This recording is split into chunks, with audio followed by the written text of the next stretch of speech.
Now that our oven is preheated at 255, let's go ahead and place the headlight in the oven for 5 minutes. Next step is to throw your headlight in the oven and make sure when you're placing it, it's not touching the sides because that can melt the housing.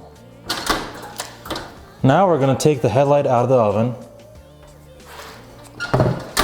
set it on top. Here we have our seal splitter. Now the reason we use this tool rather than a flathead is because once you put it into the channel, it provides even pressure on the lens and the housing so that you don't damage anything. If you use a flathead, that often damages the seal and that creates many problems down the road, and that's the last thing you want. Now before you start prying, push back these little tabs.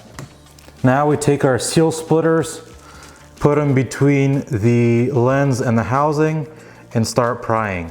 Now that you made the initial split with the seal splitter, you can stick a flathead in the opening to hold your place and either continue going around the housing with the seal splitter, or you can use your hands.